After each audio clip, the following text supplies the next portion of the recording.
Welcome back. It's Restaurant Rockstars Podcast. Thanks for being with me. It's amazing that we've done so many episodes, and we really appreciate you listening.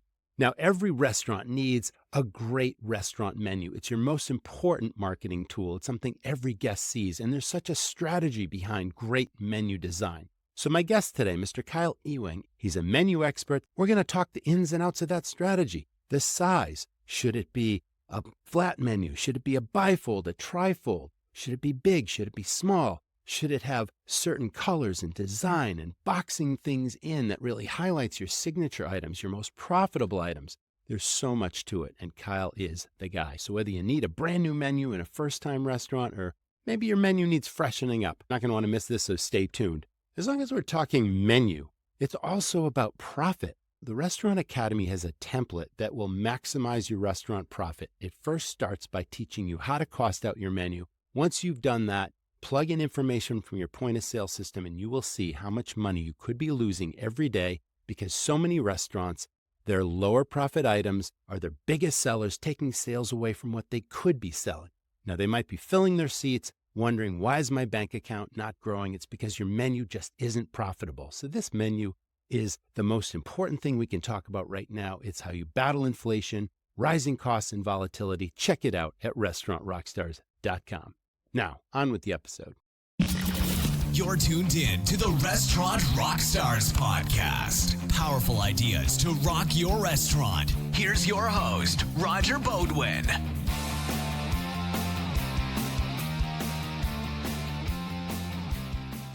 Kyle, welcome to the show today. How are you? Thanks so much for having me, Roger. Excited to be here.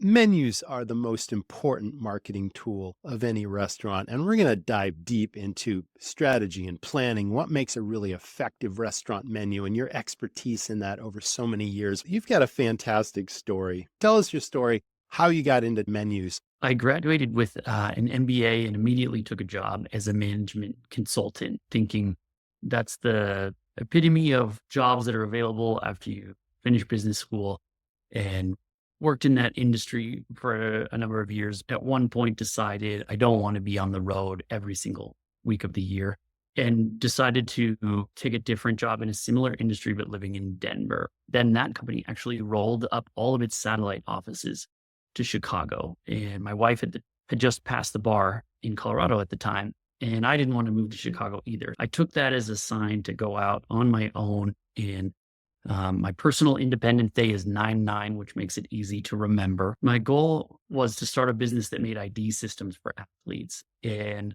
ultimately, it was a difficult business, was able to build it and made a successful exit. The challenge for me there was it wasn't a repeatable product, meaning that if you sold something or sold one of our products to a customer, they were so durable, they never needed to be replaced, and you never needed to buy a new one. So it had a very limited market in that sense.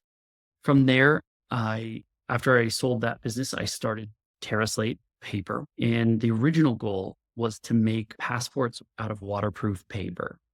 And I thought that this would be useful because then you could put your passport in your pocket when you're hiking in the rainforest or kayaking in the ocean or what have you. And if it got wet, it wouldn't matter. Now, the reality is the product worked really well, but nobody bought it. The people that were traveling abroad for the first time didn't know they needed the product until after it got wet. And the people that travel abroad all the time don't get their passports wet because they understand that. So I had about 100,000 sheets of this waterproof paper in my basement, literally floor to ceiling boxes. And I didn't know what to do with it. Finally, a guy called and he said, "Hey, Kyle, I really like your product." I thought, wow, somebody does. But he said, "I'm actually interested in the material, not the passports. I bought them for my daughters. They're great, but can I buy just the paper?" And I said, absolutely. From there, I was having dinner with my wife at the restaurant nearby our house, and we're friendly with the owner from going in there regularly. And he said, "Hey, Kyle, I have a thought for you. Can you print my menus on this paper?"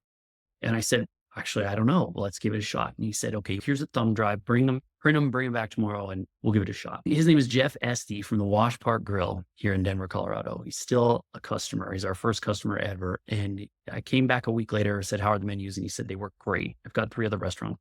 How soon can you get them in all the rest?" And so that is how we got into the restaurant business. Wow, that's fantastic. Fantastic. But you already had the name Terrace Slate. Does that mean something? Great question. I really like one word names that have two parts, but also really Latin. And I was struggling with the name, so I couldn't figure it out. And so one day I posted on LinkedIn and I said, here's a column of words and another column of words. When you put them together in your mind, what makes sense? And the art teacher from my high school, I literally never took art. She's a wonderful woman. She was like, Terrace Slate. And I was like, yes, this is it. Catchy. Yeah. And terra, Latin for earth, and then slate, something durable that you could write on. It would literally last forever. And that really seemed to make sense. There you go. Okay, there's always a story. Now, we all dine out from time to time, but you, as a menu company owner and founder, you probably eat out. And do you see mistakes that restaurants are making with their menus? What do you see out there? The answer is yes, absolutely. I love going to restaurants. I love eating new foods and trying local favorites in all different places. A couple of the things that I notice right away on menus are, the first, is it professionally designed and is it professionally printed? It makes a big difference for the restaurant goer. Effectively, the menu is the second thing people see when they go to a restaurant. First is the ambiance. They take it in, right? Then they sit down and somebody immediately hands them a menu. And so that first impression is really important. You want that menu to be clean, very neatly organized, designed, and then printed on a type of stock that has the right feel to match the look and the feel of your restaurant specifically. If I get into details, a couple of things are not best practices that have changed over time. Or often you'll remember an old diner menu would have the item and then it would go dot, dot, to the other edge of the page. And then it would have price ending in 99 cents. Yeah. If I grew up with that. That's your market, I love it. But if you're not a diner, that probably isn't the best way to do a menu. It's easy to write in Google Docs or Microsoft Word, but we never want to use a dollar sign and we never want to end in 99 cents. The best way to do it is to put several columns of items versus just one column left justified. Have maybe 3 columns, put your items and descriptions in there, and then put the price at the end of the description. There's no reason to bold it. There's no reason to end it in 99 cents. And you actually don't even need a dollar sign.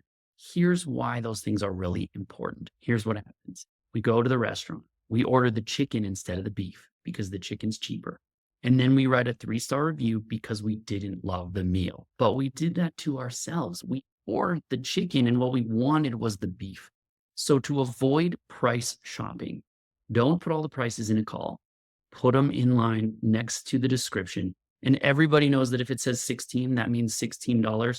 $15.99 doesn't sell more for than 16. It actually causes you to price shop more than if you just have a whole number. That's fascinating. That triggers a thought. Now, we talked about descriptions. This is a multi-part question. Let's talk about an important description. Long description, catchy short description, does it matter? And then second part of the equation, what about really funky names that capture your attention, that draw you to an item? Do you see that a lot? Let's talk about length and catchy names. What we see that works best is when those items you just described match the feel of the restaurant. Now, if you have a fun beach bar and you've got clever drink names and fun food names and the descriptions are goofy, that can work incredibly well in that environment.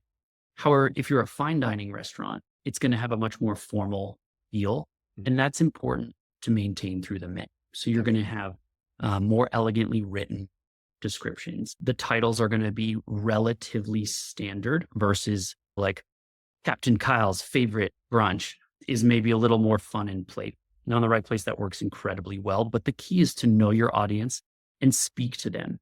And what I would say on top of that is lean into what speaks to your audience. So if you have that fun restaurant that's on the beach that like my wife and I are going to go to on vacation, and we could literally eat with no shoes on, I want beach drinks, I want like fries, burgers, American food, and I want Captain Kyle or Captain Cook's favorite burger with bacon and avocado or whatever it is.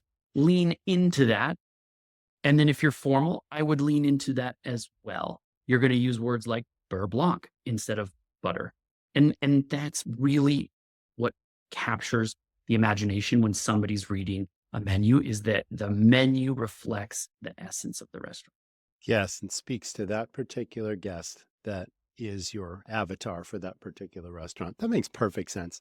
Now, what about colors and fonts? There's millions of choices, and I've always believed that a font should reflect that ambiance. And you can even have some graphic designer create a new font that sort of adds to that feel.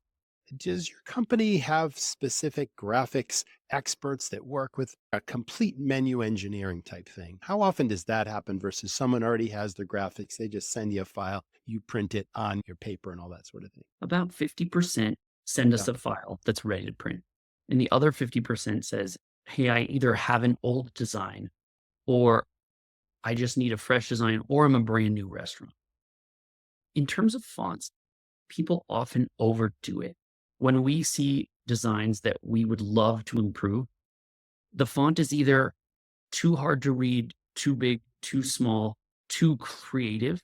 You never want to get too cute with the fonts because you have to remember that you got to speak to the lowest common denominator at your restaurant. So if your print is very difficult to read or very small, when grandma comes in, she's going to complain that she can't read the menu because she's at the corner table where the light is low. And that's not a great experience. So just like you said, I would match the font to the look and the feel of the restaurant. I wouldn't overdo it. One of the rules of thumb that we follow with our design team is we never have more than 3 fonts on a page. Now that includes your logo. So your logo, it might be a font or it might be its own design, which is a font. Mm. That's lovely, but we don't want to have too many fonts. What works well with fonts is when you have a font for the title and then a font for the description. That's a great opportunity to use 2 different fonts. But like I said, you want it to match the look and the feel of the restaurant and be very easy to read so that somebody's struggling with which amazing dish to order, not what does the menu say. When a menu comes in the door and they just want it printed on your paper, but you see so many ways it can be improved, is there sort of a tactful, without insulting someone, saying, what if, have you thought about this? What if we did that? It's a give and take, but tell us about that because it must happen all the time. As a rule of thumb, if they know what they want, we let them order that. For instance, if somebody comes into a steakhouse and says, I really want A1, the chef can either be frustrated by that or they can say, yep, got it. Here's a beautiful steak and here's the A1 sauce. We typically do the second. Now, if they're at times, we have overcapacity of design. It's very rare. But in the past, what we've done is we've offered folks and said, hey, we either have a new designer, which is why we have the capacity, or whatever the situation is, we'd love to do a free refresh. If you want to use it, great. If you hate it, great. Either way, it's Excellent. your keep. So we have done that in the past, but we try not to be critical when we see menus come in. The one thing we will do is if there's a graphic that has a watermark in it, for instance, it hasn't been paid for, we will note that because it's not technically legal for us to print it. You're also not allowed to use things like NFL logos without written permission. It's incredibly hard to get that permission. I'm So sure. Yeah. if they want to do that, we will have to send them a DocuSign. It's not a best practice. Don't use NFL teams logos, Coke, Sprite, 7, all those are great, no problem. But you can't make it look like you're the official restaurant of the Denver Broncos, for instance. So that's a really interesting point. Do you have some sort of a release form they have to sign? Because if you print it and they do it, you can't be held liable for printing it if it's their representation of that NFL logo. Yeah, we do. And Yeah, that makes sense. people often just don't realize that they can't do that. And they say, oh my gosh, I'm so glad to know that. And then they usually Mhm. change. Well, that's- There's great Broncos are orange, right? So incorporate a lot of orange. You can incorporate a photo of the stadium, for instance. If it's a very like iconic stadium, you could do like a silhouette of that in the background. There's lots of ways to tie yourself to something and be copyright free. But coming from experience, the reason we learned this is we got sued, cost us about $160,000 in legal fees and settlement. And what we had done was illegal and it's an automatic penalty. It took 2 years to resolve in an enormous amount of time. What I would recommend is figure out a way to do it without ripping something off. It's not going to be worth the brain damage. Believe me, it was miserable. Wow. And you're in a sports town too. So thank you so much for that great advice. I know our audience is going to heed that. Let's talk about strategy. Let's say I am a new restaurant just opening my doors and maybe I got a logo in mind. I've got the items that I want to feature, but that's it. And now, okay, I need an effective menu that's really going to work and sell and represent my brand. Walk us through the process of you working with a new client that's just starting out. Those are actually our favorite types of new designs. When it's never been done before, we're going to create it. What we do is we pair them with one of our graphic designers. We have a specific menu engineering team. And what they'll do is they'll create that menu that matches the look and the feel of your restaurant. By speaking with you, if you're able to send pictures of the restaurant, even if it's in build out format, it's super helpful. Is it going to be an Irish pub with a lot of dark wood on the wall? Is it that beach bar we were talking about? Is it a fine dining restaurant? Because those are going to give our designers the cues to build the right menu for you. One tip I love to tell new restaurant owners is don't try to satisfy every customer out there. Here's an example. The Cheesecake Factory is probably the only restaurant that's ever successfully been able to cater to every type of food at the same time. It's amazing. I know. It's really hard for a local restaurant to do that. It's too expensive in inventory. It's too hard for the chefs to cook. You don't have a kitchen big enough for that. The best restaurants and the ones with the most 5-star reviews are the ones that specify we are this type of restaurant and we are really good at this one thing. They don't try to cater to everybody. They don't try to make a pizza restaurant with an Asian fusion that serves sushi, but can also do all of these other dishes that don't match. That's a great way to get 1-star reviews. The best way is be really good at a couple of things and stick to that. Here's a great example. We have a customer in Honolulu. He's one of my favorite guys. I literally met it on an airplane. He doesn't like it when I use his name, so I will respect that. But at his restaurant every day, he had a line out the door for lunch, absolutely crazy busy. And his kitchen could never keep up. He was like, okay, look, we have this issue, tons of customers, but we can't turn the tables fast enough and we can't get food fast enough to them in order to turn the table. So they were losing business. Good problem to have. Nonetheless, it's a problem. The genius thing he did was he took the top 4 items on his menu and he said, that's the whole menu. Got rid of everything else. You get this menu and it only has 4 things on it. And at first you're like, this is impossible. Who could do that? What if I don't like any of these 4 things? That's totally fine. He can't serve everybody anyway. What he said is 85% of my customers order one of these 4 things. This is what we're known for. So we are only going to do these 4 things. Now his inventory costs are much lower. He turns over his inventory faster. He almost never has spoilage. And he turns those tables literally 2 times faster than he ever possibly could because the chefs only have to make 4 things again and again and again. So they can do that in a really fast, very repeatable way. That is brilliant. And it just goes back to me coaching restaurants that have these menus, and you ask them, okay, what's your most popular item? They'll say, yeah, this flies out of the kitchen. My guests will kill me if I took that off the menu. But then you say, what are your most profitable items? And they don't know. So therein lies the genius of a point of sale system, giving you a product mix or a sales report that shows you which items are not only the most popular, but also if you use profitability tools or cost out your menu regularly, you know what's most profitable and you can pare that menu down and solve the problem you just talked about. That's really valuable.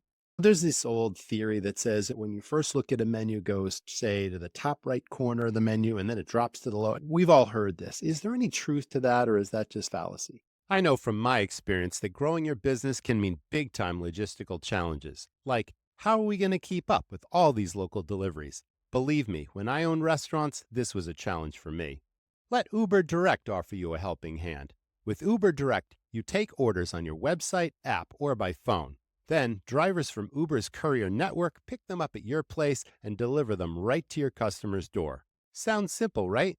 Delivery just got better with Uber Direct. Learn more at uberdirect.com. My restaurant sold tons of fried foods, but what a hassle dealing with the fryer oil and cleaning hoods from all that grease. Restaurant Technologies handles everything end to end. They deliver, filter, monitor, collect, and recycle your waste cooking oil. Their AutoMist system reduces the fire risk with automated hood and flue cleaning, hassle-free.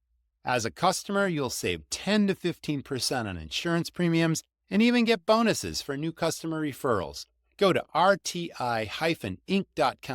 or call 866-399-3639 to get started. Here's what I can tell you is you can control exactly where the customer looks, and then it's not left to chance. What we do is when we're working with a customer, we ask them, is there something that you're known for? Or is there a very profitable item that you would like to sell more of? And then in the design, what we'll do is we'll put a box around it. We'll feature it. We'll indicate in some way that this is special. If you're coming to Kyle's Cafe, you're going to put the original or Kyle's favorite or something so that when somebody comes into this restaurant, they're like, man, if I'm here for one thing, I'm going to get that, because if Kyle's Cafe is on the sign above the door and it has a Kyle's favorite on it, I'm getting that item. It also allows you to price it higher. And that is super important. You can improve the profitability of your most popular item by featuring it properly in the menu. Now, you don't want to overdo it, but there are incredibly subtle ways to do this. And the simplest one is put a box around it, right? If you're designing your menu yourself and you're not a great graphic designer, just put a box around it, give it a title. Those things will make huge difference.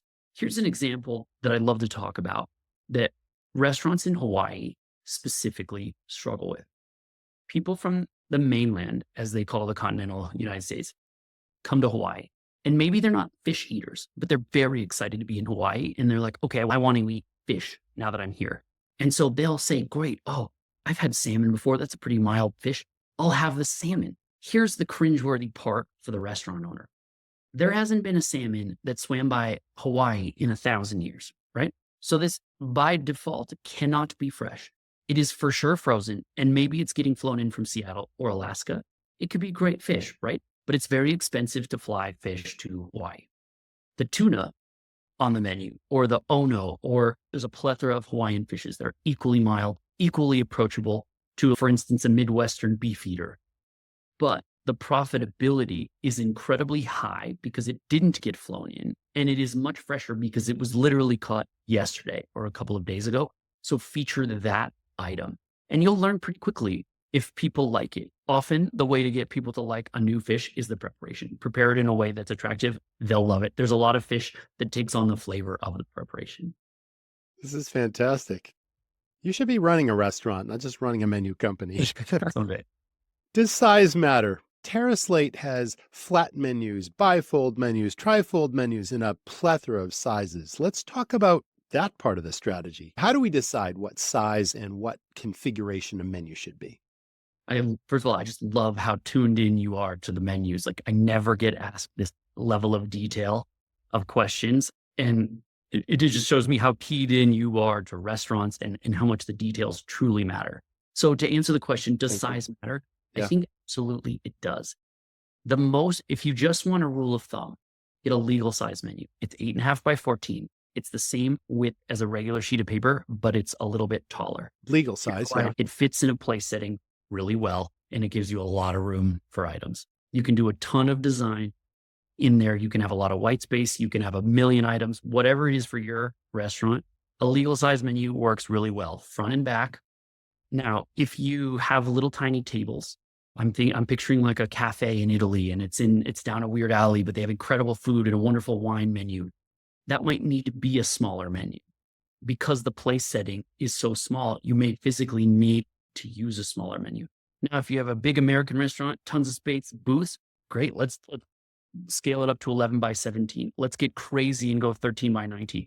There's something to be said for what I would call a tourist restaurant that's parked, for instance, I'm making it up, right outside the dock where cruise ships come in. Okay.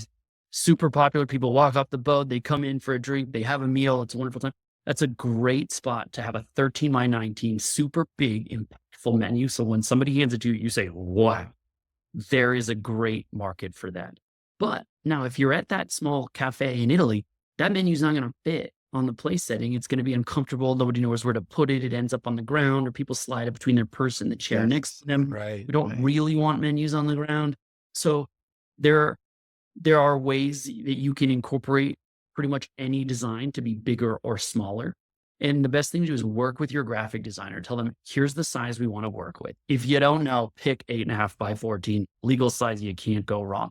If you need more than that, you can have multiple pages. You can have where you turn the page. Then you can also have a trifold restaurant, very popular in Italian restaurants, pizza places. They love a trifold, very classic feel for that type of a restaurant. But I would always remind folks, don't overdo the menu. Do do a great menu that allows people to order quickly. Here's a great example. My wife, Ashley, I love her dearly. But when we go to a restaurant and somebody hands her a menu, she reads every single item on the menu, sometimes twice, before she'll choose. And that's great. I love to support her in that. I'm a little bit more efficient. I suppose I'd probably do it wrong. But if I'm in a Mexican restaurant and I'm in the mood for a burrito, I'm only going to read the burrito section. I'm not going to read every other section because like I'm also there to have a conversation and chit chat and enjoy the atmosphere, maybe have some chips and salsa. But the size can relate to that. So use a format that fits your restaurant. Don't overdo it. More options is more better. What about in terms of efficiency and cost effectiveness? And I asked that question related to a separate beverage menu versus fitting everything on a larger, so you don't have two menus. Okay, here's our food menu and here's our signature cocktails and our beers and our wines and all that kind of stuff. What do you see there? We see it all the ways you just listed. The most common is people will put, if we're picking a legal menu, food on one side, drinks and wine on the back. Super common. Now, there is some experts that would say it's better to have two menus. Here's why. If I sit down with a table of four, the waitress takes our drink orders, takes our food orders, picks up all the menus. Now, all of a sudden, I might not order the specialty cocktail that I was thinking about at the beginning, but just got a beer because I was in a hurry. I'm not going to order that because I can't remember what it was. And I'm not going to ask the waitress to bring or the waiter to bring me another menu so I can see it. Often, having a separate menu for drinks that can be left behind if people is helpful. And as you and I know, as soon as everybody orders that second drink, we go from the red to the black on that table almost right away. So we want to sell that second drink. Now, it can be tacky if you force it on people, but one thing a waiter or a waitress can do is say, would you like me to leave the drink menu? It's a great option. Kids menus are often better separate because you want the kid to order for themselves, because when the kid gets the food they want, they're happy. And then mom and dad and everybody else can have a good time. Versus if the kid is grumpy, now we're managing the kid. We're not enjoying our restaurant. I have a 4-year-old. I have a license to say that. So like when she gets to pick her own and she gets to hold her own menu, it gives her a sense of pride. And then she's happier about the choice instead of when dad goes, all right, Abigail, do you want the chicken tenders, the burger, or the mac and cheese? If I rattle it off because it's at the bottom of my menu, it gives her less opportunity to choose what she wants. And then the mac and cheese comes in. She's like, I didn't want that, Dad. I wanted a burger. I like kids' menus being separate. The one thing I would note that some restaurants get away with, and we've started to see, is what I've named a hero item on a kid's menu. For instance, they'll put chicken tenders, burger, mac and cheese, whatever it is. And then when those prices are $12 or whatever's reasonable for the restaurant there, they have a ridiculous item. They have a $30 item on the kids menu or a $75 dish. And it comes with 3 courses for the kid. And sometimes you're at a business dinner and you got your kid there and you're like, I need to keep you entertained for 2 hours. So I'm going to have this course followed by this course followed by this. And if it's on the menu, I'll do it. And my kid is super happy. She loves going to business dinners and it makes it approachable. And sometimes people will buy it. Sometimes people will laugh and say, there's no way I'm spending $40 on a kid's meal. But if it's not on the menu, they can't order it. So some restaurants have done a really good job of adding that hero, as I call it, item on the kids menu that kind of makes you raise your eyebrows, but it also makes the price of the rest of the items seem really reasonable. I'm really glad you mentioned that because once again, menus are marketing equals sales equal profit. And all these are ideas that, again, capture your guest's imagination and lead to impulse sales in some cases and offer something for everyone. With that in mind, we talked about not trying to be all things to all people, but you serve a wide variety of restaurants. You might have Sam's Diner, you might have family casual places. What about fine dining? Can you do really elegant solutions, larger formats? Because if you think about going to a white tablecloth place where the guys are wearing the aprons and the white shirts and the black aprons and all that kind of stuff, you traditionally see the big menu folder. It might even be leather bound and all that kind of stuff. Can you replace that and work with elegant restaurants with some of your solutions? Absolutely. Here at Terrace Slate, we often get clients that used to have a giant menu book with multiple pages. The challenge is those books wear out and they're incredibly expensive. So while we will, of course, print, They are. we call the menu inserts that fit in those, we don't make those books. And what we notice is a lot of restaurants today, especially if they're fine dining, they will keep their wine menu that has 1,000,000 bottles in a book. Totally makes sense. But the food menu usually has a lot of white space or even an ivory background, a very elegant look, elegant fonts, a lot of white or what we would call like neutral space, no design elements in there. And that allows a fine dining restaurant to have a great looking menu without having to rebuy those books every couple months or once a year. They don't need it. It almost looks more elegant when you're handed a professionally printed ivory color menu and it's a single sheet. It can be really large. That looks better than a menu book that's worn at all the edges because we don't really have the budget to replace them today. Absolutely. That's another pet peeve. You go into a restaurant and coffee stains on a menu, bent menus, or they haven't been cleaned properly. These are all impressions. And your company and your process eliminates a lot of the hassles of stuffing into menu holders. And well, let's talk about antimicrobial feature. How does it work and what's the process? What's cool about TerraSlate menus is they're printed on waterproof, rip-proof paper. The stuff is incredibly durable. We do a ton of work with the military on the exact same material. Obviously, they're not printing menus, they're printing the manuals and the maintenance log. It doesn't get bent corners, it doesn't crack and fray. You can literally hole punch it or cut it, and it's still completely waterproof. That allows you to wipe every menu clean every single time, and every customer that comes in can and should have a clean menu. There's never going to be a water stain on it. Maybe we're back at that Mexican restaurant and somebody spilled salsa and it was the last table of the night and it dried overnight. We need that to come off right away with a super quick towel. And that's what TerraSlate menus are designed to do. They're designed to make sure that you as the restaurant owner are able to hand what looks like a brand new menu to every single customer every single time, but you don't have to reprint it 1,000 times a day. The antimicrobial aspect is something that we developed at the beginning of COVID. And here's the secret that I'll let you in on. It is the exact same science that Microban uses. Microban actually approached us and said, hey, we have this big fancy name. You should license this from us for millions of dollars per year. And we said, we don't need to license it. We appreciate that, but we'd rather pay our employees and pass the cost savings on to our customers that we appreciate so much. Here's how it works. Silver, gold and silver, like actual silver, can be ground into a very fine powder. And then it can be included in the nano coating that we put on top of the menus. Now, the nano coating is what protects the toner on the sheet. Sheet lasts forever. Until you recycle it, it will last. The toner is actually the fragile part.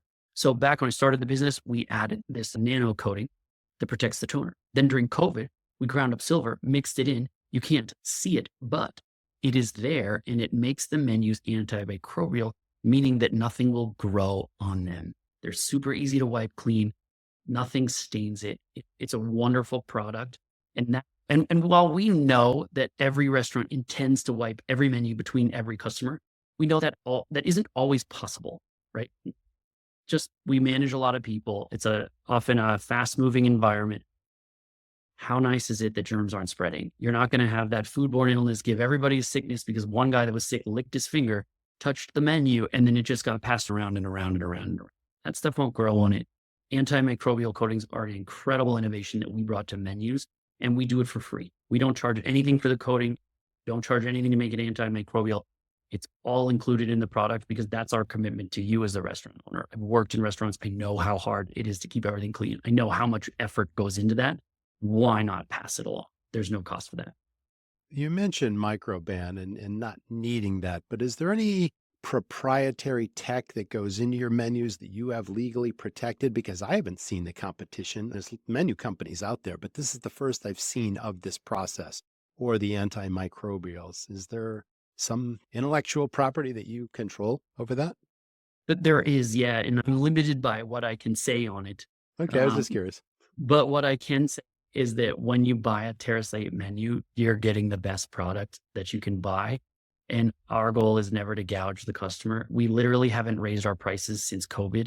I can't name another business that's done that. It's been really important to me. And it stemmed from the time during COVID where the cost of everything was skyrocketing. our costs were going, everybody's costs were going. And then I think some businesses actually took advantage of it where maybe their costs didn't go up materially, but they thought everybody else is raising their prices. Yeah, We of can do course. that too. Look, here at ChairSlate, I said, you know what? Restaurants have never had it harder than when we were in a COVID world. And then even for a while So afterward, true. I said, we are going to go back and we're going to renegotiate every contract with one of our vendors. We're going to buy in bigger volumes.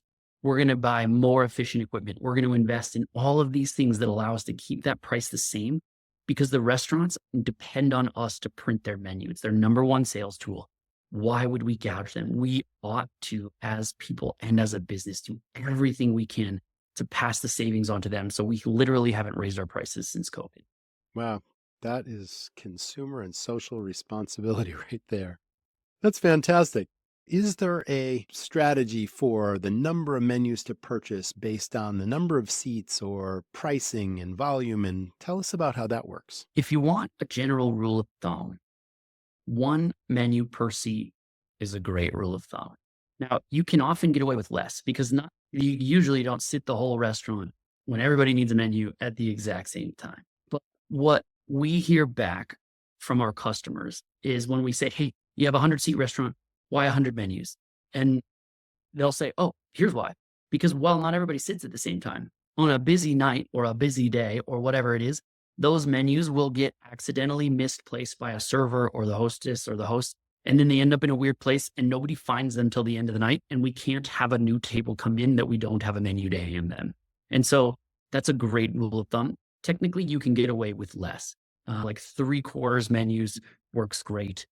We have some customers that go 1 1/4. So they'll order 125 menus for a 100-seat restaurant because it's so busy and because they have maybe that chips and salsa issue. They don't have time to wipe every single menu down while they're pumping tables in. So they're going to take used menus or menus that might need to be cleaned. They're going to put them to the side. And then when they slow down a little bit, then they're going to clean them and put them back in the hostess stand. So it depends on the needs of the restaurant. A great rule of thumb, a menu per seat. If budget is important, you can get away with less for sure. For sure. You could probably get down to about 50 in that 100-seat restaurant. And as long as you remind your servers, don't put the menus down in the kitchen, put them back at the hostess stand, and you have a host or hostess that's cleaning them, making sure that they're wiped and ready for the next customer, that would work great. Okay, so it's really a balance because obviously the more you purchase, the price comes down per unit. Is that correct? It And is, yeah. everything And else. what I tell people and what I have my staff tell people is there's no reason to over order on menus. You don't need to stockpile them. Here's why.